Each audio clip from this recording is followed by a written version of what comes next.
Good evening, you're watching Left, Right and Centre. I'm Nidhi Razdan. Tonight, the Prime Minister tells India Inc. we'll push reforms and we can go back to 8% growth, but admits that corruption, managing coalitions, slow decision-making and bureaucratic inertia have hit the economy hard.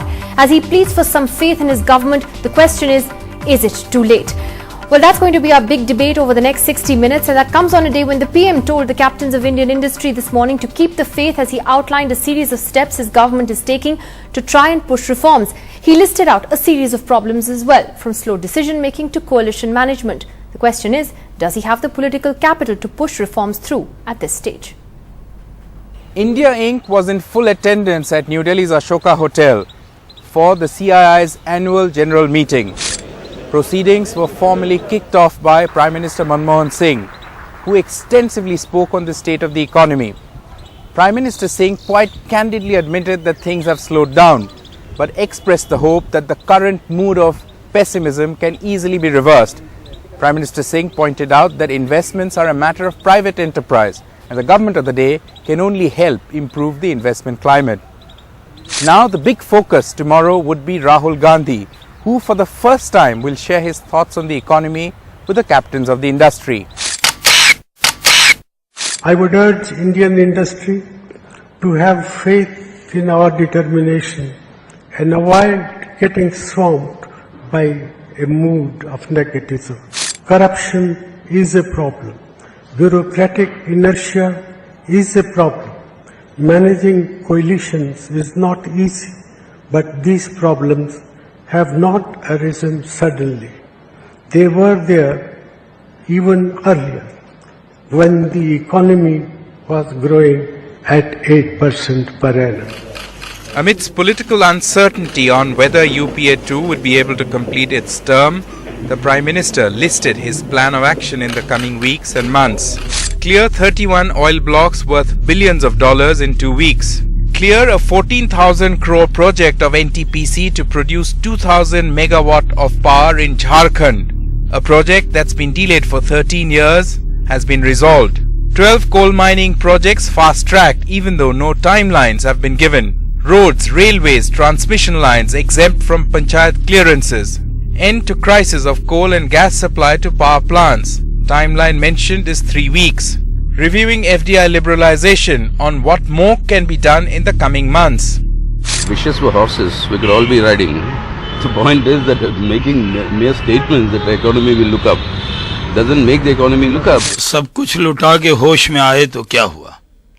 सवाल ये है कि ये सरकार अंतर कलह से घिरी हुई है और प्रधानमंत्री जी के अंदर वो विश्वास की कमी दिखी.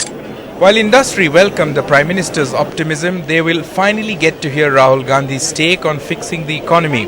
For his speech tomorrow morning, there has been a huge rush, not just by corporate leaders, but also diplomats and politicians.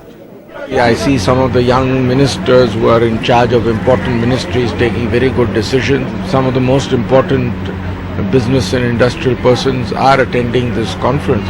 Should be exposed to all ideas, from the Prime Minister to younger political leaders like Rahul Gandhi. Political circles are already talking of a possible face-off between Narendra Modi and Rahul Gandhi in the next general elections. So perhaps it's logical to expect industry bodies to invite these leaders and hear their views. Mr. Modi has been a regular at such events, but for Mr. Rahul Gandhi it's going to be a first, and it's quite obvious that his speech will be closely watched. With camera person Vijay Singh Patwal and Manoj Thakur, this is Sandeep Phukan reporting for NDTV. So the big question we're asking tonight, have faith, pleads the Prime Minister, but is it too late? You can also write in to us and tell us what you'd like to ask the panel this evening via our second screen app on your iOS or Android devices. Go there and vote on the questions that you'd like to see asked this evening. Well, we've been asking that question at a time when there's been a rather interesting debate over the two power centers in the Congress party and the government. Digvijay Singh, who created a storm by saying that the Sonia Manmohan model had failed, today stuck to his remarks. That was despite a snub from the Congress party, which said last night that not only had the model worked, but that it was an ideal future arrangement as well. Congress अध्यक्ष श्रीमती सोनिया गांधी और प्रधानमंत्री doctor Manmohan Singh के जो संबंध रहे हैं, वैसा उदाहरण आमतौर से नहीं मिलता है। शायद भविष्य के लिए भी यही स्थिति आदर्श है। मैंने आज तक कभी बात अपनी वापस ली नहीं है। मेरा मत एक बात है और पार्टी का मत एक बात, इसलिए जो पार्टी का मत है वही अब मेरा मत है।